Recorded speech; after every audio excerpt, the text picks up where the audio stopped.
नमस्कार दोस्तों, कैसे हो आप लोग। आपका इस चैनल में बहुत बहुत स्वागत है। दोस्तों आज मैं आपको बताने वाला हूं आरओआई के बारे में। और ये जो आरओआई की कैलकुलेशन होगी, जो उदाहरण होगा, जो भी चीजें होंगी वो एफएमसीजी से रिलेटेड होंगी, ताकि एफएमसीजी इंडस्ट्री में काम करने वालों को ये चीज बहुत ही आसानी से समझ में आ पाए। तो आरओआई के बारे में कई स्टेप में जानेंगे। सबसे पहले आरओआई क्या होता है, उसका फॉर्मूला क्या होता है। दूसरे स्टेप में जानेंगे कि आरओआई जो है एफएमसीजी इंडस्ट्री में कैसे काउंट होती है। और तीसरे स्टेप में जानेंगे कि आरओआई से आप क्या क्या चीजें फाइंड आउट कर सकते हैं किसी भी डिस्ट्रीब्यूटर के बारे में, किसी भी ऑर्गेनाइजेशन के बारे में, और कितनी आरओआई अच्छी होती है आपके डिस्ट्रीब्यूटर के लिए। ये सारी चीजें मैं इस वीडियो में बताने वाला हूं। तो दोस्तों आपसे रिक्वेस्ट है, अगर आप मेरे चैनल को पहली बार देख रहे हैं तो नीचे रेड कलर में सब्सक्राइब लिखा हुआ है, वहां पर क्लिक कर दीजिए, बेल आइकन को दबा दीजिए, ताकि आपको इस तरह की और भी लेटेस्ट वीडियो मिलती रहे हमेशा देखने को सबसे पहले। आपसे रिक्वेस्ट है कि वीडियो को लाइक जरूर करिए। चलिए वीडियो स्टार्ट करते हैं। तो दोस्तों आपने जब इस लाइन में आए हैं तो आपने आरओआई का नाम जरूर सुना होगा। आरओआई होता क्या है दोस्तों, इसकी जो फुल फॉर्म होती है वो होती है रिटर्न ऑफ इन्वेस्टमेंट। ये एक ऐसा फार्मूला है जो किसी भी डिस्ट्रीब्यूटर या किसी भी ऑर्गेनाइजेशन की जो हेल्थ है, यानी जो उसकी इनकम है, अर्निंग है पर मंथ पर ईयर, ये पता लगाता है। यानी कि उस ऑर्गेनाइजेशन को, उस डिस्ट्रीब्यूटर को पर मंथ या पर ईयर में कितना प्रॉफिट हो रहा है। सिर्फ यही कैलकुलेशन होती है आरओआई में। इसका एक फॉर्मूला है। सबसे पहले मैं फॉर्मूला से पहले आपको बता दूं कि यहां पर जो आरओआई है वो दो चीजों पर डिपेंड रहती है। एक तो जो इनकम है, यानी आपने जितना इन्वेस्टमेंट किया है उससे कितनी इनकम आ रही है, ठीक है, यानी रिवेन्यू। और उस रिवेन्यू को आने में आपने जो भी साधन खर्च किया है, चाहे ड्राइवर हो, चाहे गाड़ी हो डिलीवरी के लिए, चाहे एम्प्लॉय रखे हो, चाहे ऑफिस का खर्च हो, गोदाम का खर्च हो, तो वो जो खर्चा है वो कितना है और रिवेन्यू कितना आ रहा है। रिवेन्यू में से खर्चे को घटा देंगे तो यहां पर आ जाएगा नेट प्रॉफिट, यानी आपकी बचत, इतना आपको बच गया पर मंथ और पर ईयर। इसके बाद इसमें एक तत्व और जोड़ते हैं, इन्वेस्टमेंट, यानी आपने पर मंथ उतना जो प्रॉफिट कमाया है उसके लिए कितना इन्वेस्टमेंट किया था, या आपने पर ईयर जितना प्रॉफिट कमाया है एक्सपेंस हटाने के बाद उस पर कितना इन्वेस्टमेंट लगाया था तब वो आपने कमाया है। तो इन्वेस्टमेंट भी यहां पर आ जाएगी और ये इस फॉर्मूले में फिट बैठ जाएगी। इसके बाद आपका आरओआई निकल जाएगा, पर मंथ का निकलेगा, और उसको मल्टीप्लाई 12 करेंगे यानी साल से, तो वो एक साल का भी निकल जाएगा। या तो आप पूरा प्रॉफिट एक साल का जोड़ सकते हैं और इन्वेस्टमेंट एक साल के जोड़ सकते हैं, एक साल का एक्सपेंस जोड़ सकते हैं, तो सीधे सीधे आरओआई निकाल सकते हैं, या पर मंथ निकालते हैं। मोस्टली लोग पर मंथ निकालते हैं और जो आरओआई की कैलकुलेशन आती है उसको 12 से मल्टीप्लाई कर देते हैं।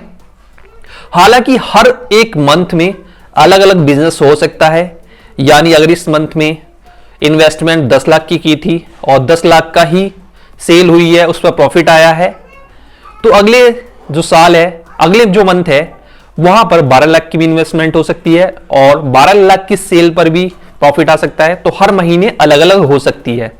तो यहां पर एक मैं उदाहरण भी लेके चलूंगा जो आपको आइडियल रूप से सारी चीजें क्लियर कर देगा। तो यहां पर रिटर्न ऑफ इन्वेस्टमेंट का सीधा सीधा मतलब है how much profit you are making from your investment, यानी आपने जितना पैसा लगाया है उससे आप कितना प्रॉफिट कमा रहे हैं सारे खर्चों को काटने के बाद। इसको कहते हैं आरओआई। आरओआई का जो फॉर्मूला है, हम आरओआई कैसे पता करते हैं कि ये आरओआई सही है या गलत है। दोस्तों इंडिया के अंदर सबसे जो, अगर आपका जो पैसा है, अगर आप उसको सही तरीके से सुरक्षित जगह पे रखेंगे तो वो होती है एफडी। तो अगर आपने उस पैसे को अगर एफडी में लगाया तो एफडी में ज्यादातर जो साल में रिटर्न आता है, यानी उस पर जो ब्याज मिलता है, आपको 6 से लेके 8% के बीच में मिलता है। ये ऊपर नीचे होता रहता है और आज जब मैं वीडियो बना रहा हूं तो 5.5 भी एफडी पर ब्याज है साल की। तो एफडी के अराउंड ही इसको कैलकुलेट किया जाता है।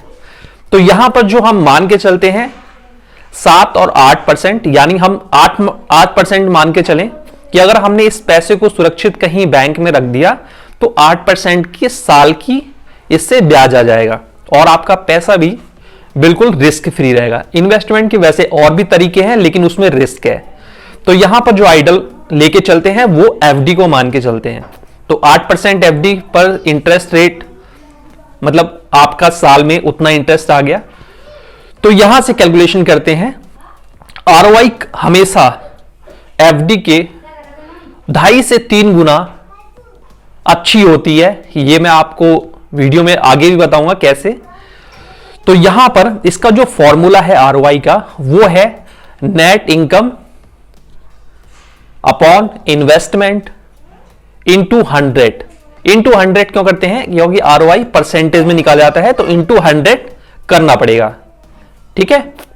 अब यहां पे नेट इनकम क्या है दोस्तों? ऐसा हो सकता है कि आपने कोई इन्वेस्टमेंट की और वहां से प्रॉफिट आया 50,000 का, तो वो हो गया नेट इनकम। लेकिन उस 50,000 रुपए को कमाने के लिए आपने कुछ और भी खर्च किया है इन्वेस्टमेंट के अलावा। जैसे आपका ऑफिस हो गया, ऑफिस का रेंट हो गया, बिजली हो गया, एम्प्लॉय रखे हैं, व्हीकल है, गोदाम है, या उसके अंदर सीए का खर्च है, अकाउंटेंट का बहुत सारे खर्चे हैं, बिजली का बिल है।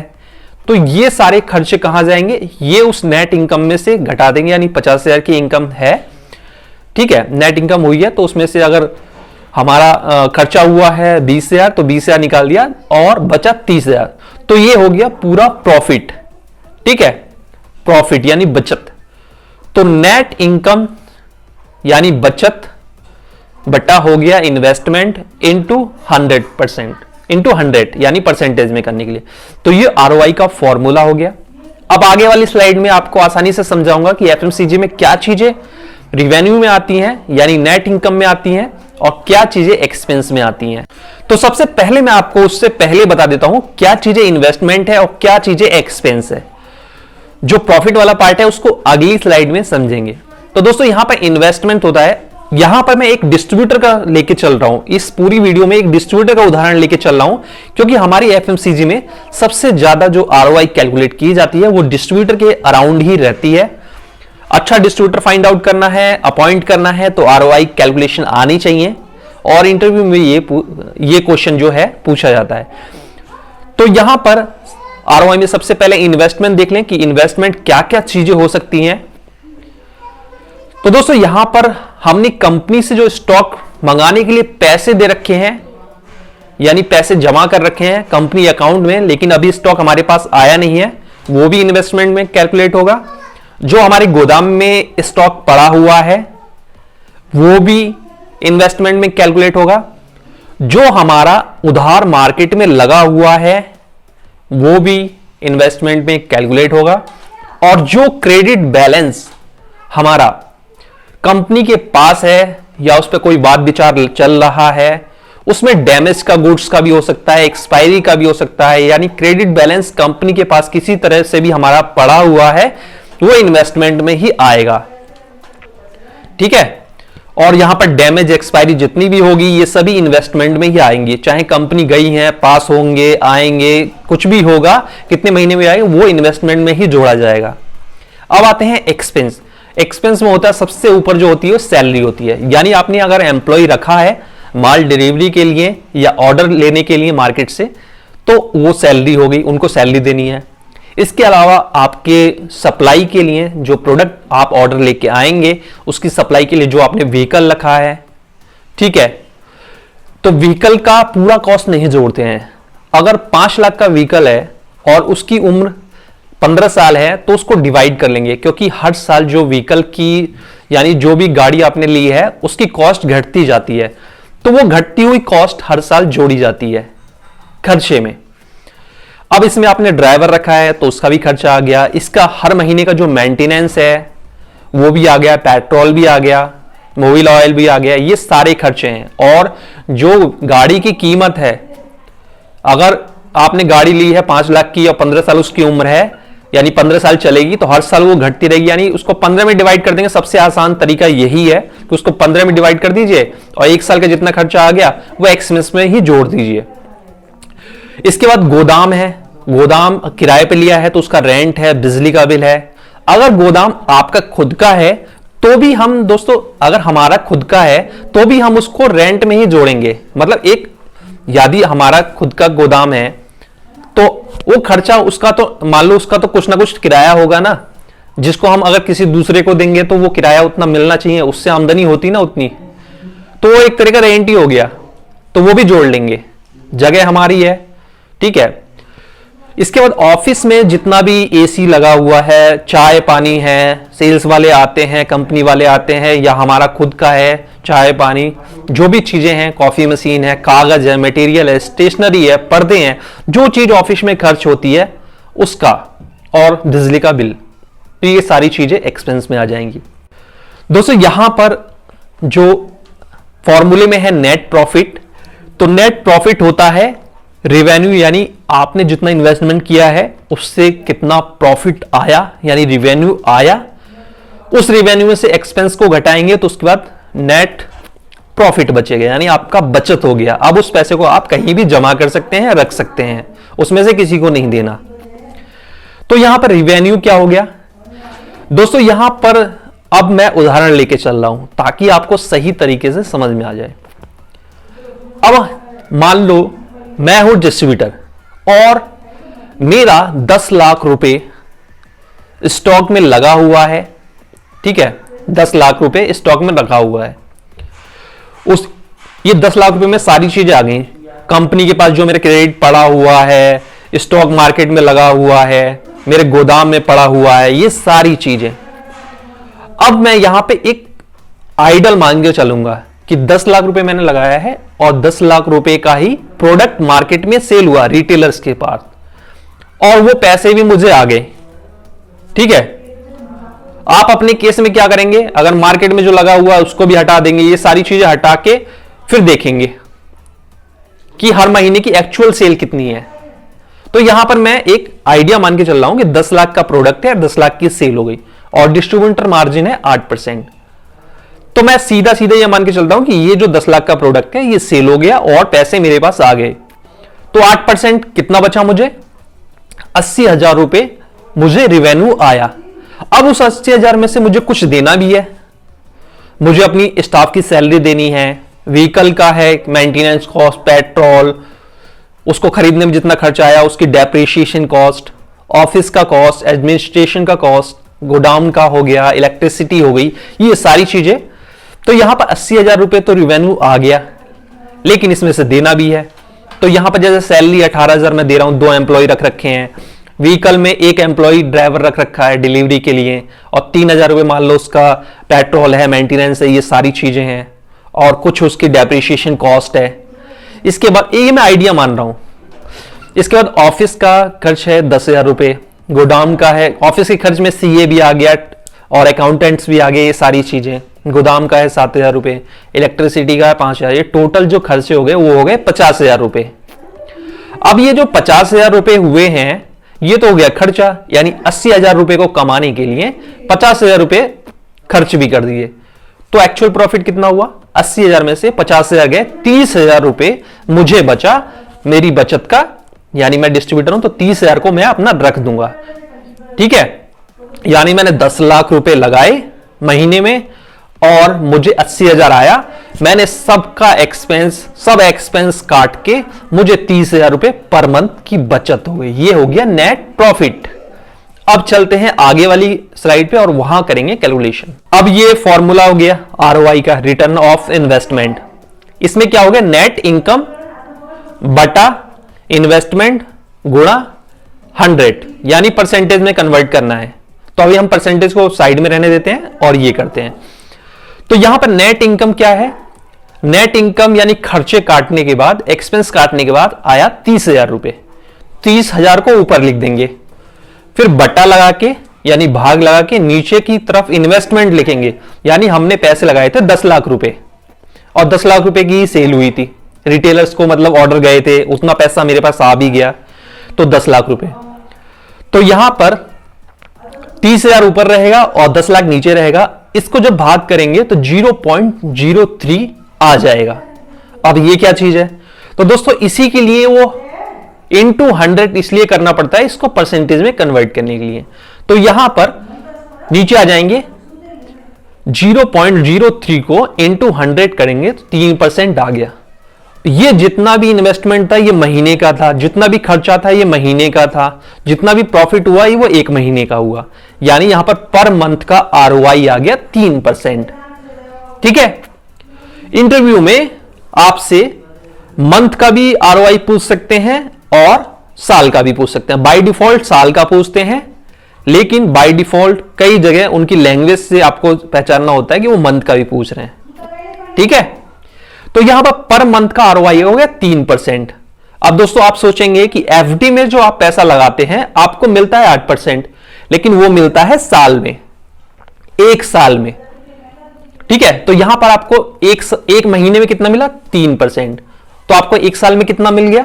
अगर यही साइकिल घूमती रही 12 महीने तक, ऐसे ही प्रॉफिट होता रहा, ऐसे ही एक्सपेंस होता रहा, ऐसे ही इनकम आती रही, तो ये 1 साल में कितना होगा? तो इसको कर देंगे मल्टीप्लाई इंटू 12, 12 से।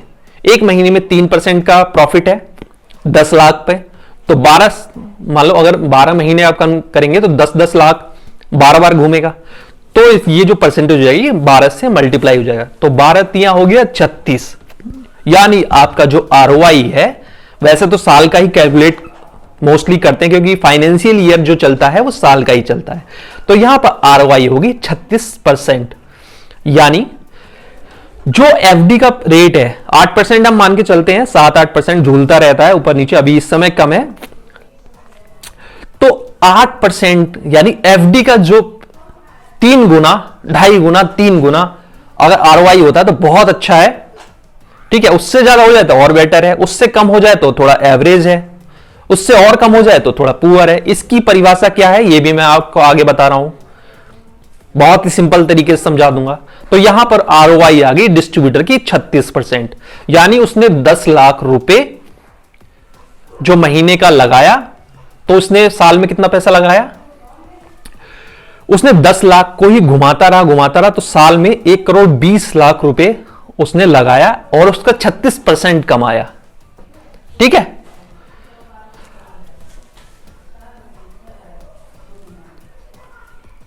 अब मैं इसको महीने में ही समझाता हूं, आपकी अगर कंफ्यूजन है तो महीने में समझाता हूं। 3% उसका पर मंथ का आरओआई है और उसने पैसा लगाया कितना? 10 लाख रुपए। 10 लाख रुपए का 3% कितना हो गया? वो उसका प्रॉफिट हो गया 1 महीने में। यानी 1 महीने में उसने 10 लाख से 30,000 रुपए कमा लिए। 10 लाख भी उसके पास आ गए और 30,000 भी हो गए, तो उसके पास पैसा कितना हो गया? 10,30,000 रुपए। ठीक है। ऐसे ही साल का जोड़ लेंगे, इन्वेस्टमेंट हो गई 12 गुना और 3% का आरओआई आ रहा, तो 12 36%, तो वही आ जाएगा। तो दोस्तों अब आगे चलते हैं, आगे मैं आपको और भी इंपॉर्टेंट कैलकुलेशन बता रहा हूं। तो दोस्तों यहां पर जो आरओआई को है वो कई कैटेगरी में बांटा गया है। यहां पर इससे पता चलता है कि जो डिस्ट्रीब्यूटर है वो एक्चुअल में उसकी जो औकात है, जो उसका इनकम है, फाइनेंशियली कितना स्ट्रांग है, आपकी कंपनी में कितना पैसा लगा सकता है, और समय आने पर यानी आपका बुरा समय आने पर वो पैसे लगा पाएगा या नहीं लगा पाएगा। ठीक है। टारगेट पूरा होगा या नहीं होगा, इससे ही हम सारी वैल्यू कैलकुलेट करते हैं। तो यहां पर आरओआई जितना भी निकल के आता है उससे डिस्ट्रीब्यूटर की थोड़ी सी फाइनेंशियल स्ट्रेंथ पता चल जाती है। दोस्तों यहां पर पुअर आरओआई होगी 18%। अगर उसका रिटर्न ऑफ इन्वेस्टमेंट साल का 18% आ रहा है, तो ये महीने का कितना हो गया? महीने का हो गया 1.5%। ठीक है। 1.5% हो गया और साल का हो गया 18%। अब अगर वो वही पैसे एफडी में लगाता तो उसको 8% का मिलता रिटर्न ऑफ इन्वेस्टमेंट। उसको अपने घर में सोता, कहीं नहीं जाना पड़ता, ना गाड़ी खरीदनी पड़ती, ना ऑफिस लेना पड़ता, ना गोदाम लेना पड़ता। ठीक है। बहुत ही आसानी से सोते हुए पैसे, क्योंकि एफडी में जो पैसे होते हैं वो बिल्कुल सिक्योर होते हैं। अब अगर वो कोई ऐसे फाइनेंशियल चीज में लगाता जिसमें थोड़ा सा रिस्क भी रहता, तो उसको 13 से 14% आसानी से रिटर्न ऑफ इन्वेस्टमेंट मिल जाता, ब्याज मिल जाती, बहुत ही मिनिमम रिस्क में।